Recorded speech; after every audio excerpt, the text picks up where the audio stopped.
नमस्कार। आज हम लोग एक बहुत ही दिलचस्प सवाल पर गौर करने वाले हैं। भारत के राष्ट्रपति, आखिर उनके पास कितनी शक्तियां होती हैं?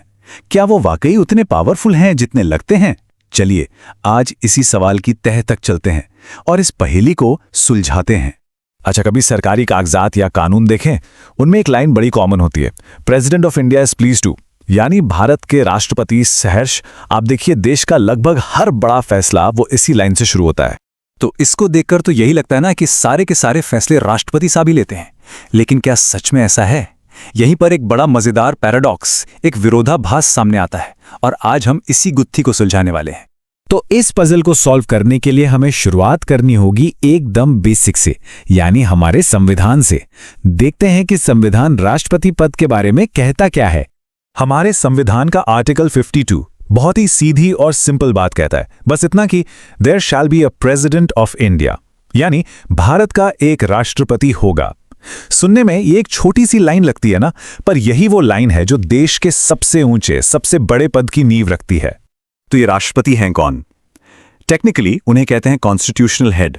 अब इसका मतलब क्या हुआ? इसका सीधा सा मतलब यह है कि वो ऑफिशियली हमारे देश के, हमारे पूरे यूनियन के हेड हैं। एक तरह से वो हमारे देश की एकता और उसकी कंटिन्यूटी का सिंबल हैं। और उनके रोल्स वो भी कम नहीं है। उन्हें फर्स्ट सिटीजन ऑफ इंडिया कहा जाता है। वो हेड ऑफ द स्टेट हैं और तो और पूरी एग्जीक्यूटिव ब्रांच के भी हेड वही हैं। मतलब देखा जाए तो ऑन पेपर सारी की सारी ताकत तो उन्हीं के हाथ में नजर आती है। तो फिर सवाल वही का वही है कि अगर कागज पर इतनी पावर है तो असल में रियल पावर किसके पास है? इसका जवाब हमें मिलता है संविधान के अगले ही आर्टिकल में, आर्टिकल 53 में। आर्टिकल 53 का पहला हिस्सा यानी 53(1) ये कहता है कि the executive power of the union shall be vested in the president. मतलब संघ की सारी एग्जीक्यूटिव पावर राष्ट्रपति में होगी। अब ये पढ़ने के बाद तो कोई शक ही नहीं रहता है ना, लगता है कि बस सारी पावर तो राष्ट्रपति के पास ही है। लेकिन रुकिए, कहानी में एक ट्विस्ट है। इसी आर्टिकल में आगे एक और लाइन लिखी है और वो बहुत बहुत जरूरी है। वो ये कि राष्ट्रपति अपनी इस पावर का इस्तेमाल या तो खुद करेंगे या फिर अपने सबऑर्डिनेट ऑफिसर्स के जरिए। और बस यही वो लाइन है जो पूरा का पूरा खेल बदल देती है। अब सवाल उठता है कि ये सबऑर्डिनेट ऑफिसर्स हैं कौन? क्योंकि भारत में एक पार्लियामेंट्री सिस्टम है, एक संसदीय प्रणाली है, तो ये सबऑर्डिनेट ऑफिसर्स असल में हमारे प्रधानमंत्री और उनकी काउंसिल ऑफ मिनिस्टर्स यानी कि मंत्रिपरिषद हैं। और बस यहीं से हमें रियल पावर किसके हाथ में है उसका जवाब मिलना शुरू हो जाता है। तो इसका मतलब ये हुआ कि यहाँ दो तरह की पावर हैं। एक है नॉमिनल पावर यानी नाम की शक्ति, और दूसरी है रियल पावर यानी असली शक्ति। चलिए इन दोनों के बीच के फर्क को और अच्छे से समझते हैं। देखिए, पावर का ये जो पूरा डायनामिक है वो कुछ ऐसा है। संविधान के हिसाब से यानी डी जोर सारी एग्जीक्यूटिव पावर प्रेसिडेंट के पास है, लेकिन असलियत में यानी डी फैक्टो उस पावर का इस्तेमाल कौन करता है? प्रधानमंत्री और उनकी काउंसिल ऑफ मिनिस्टर्स।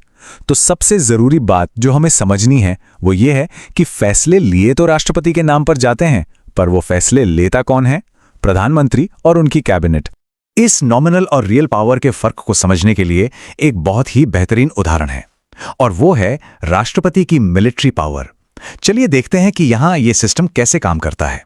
संविधान का आर्टिकल 53 कहता है कि राष्ट्रपति हमारे तीनों सेनाओं आर्मी, नेवी और एयरफोर्स के सुप्रीम कमांडर हैं। सोचिए जरा, तीनों सेनाओं के सर्वोच्च कमांडर, ये तो बहुत ही बड़ी, बहुत ही ज्यादा महत्वपूर्ण पावर है। लेकिन यहां भी वही ट्विस्ट है।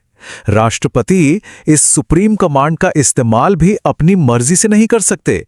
इसका इस्तेमाल पार्लियामेंट यानी हमारी संसद जो कानून बनाती है उसी के हिसाब से रेगुलेट होता है। तो ये बात एकदम साफ हो जाती है कि राष्ट्रपति अकेले कोई फैसला नहीं लेते, वो संसदीय सिस्टम के दायरे में ही काम करते हैं। तो चलिए अभी तक हमने जो भी समझा उसे फटाफट से एक नजर में देख लेते हैं ताकि सब कुछ एकदम साफ हो जाए। हमने आज दो मेन आर्टिकल्स पर फोकस किया। पहला आर्टिकल 52 जो कहता है कि भारत का एक राष्ट्रपति होगा, और दूसरा आर्टिकल 53 जो कहता है कि सारी एग्जीक्यूटिव पावर राष्ट्रपति के पास होगी। तो जो सबसे जरूरी बातें हमें याद रखनी हैं वो क्या हैं?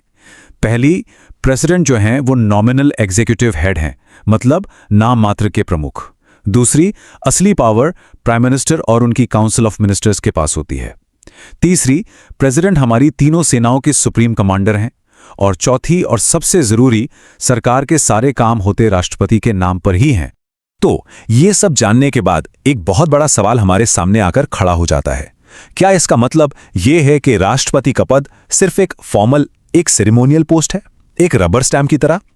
ये वो सवाल है जो हमारे लोकतंत्र में पावर बैलेंस की एक बहुत गहरी परत खोलता है, और इस पर सोचना वाकई बहुत जरूरी है।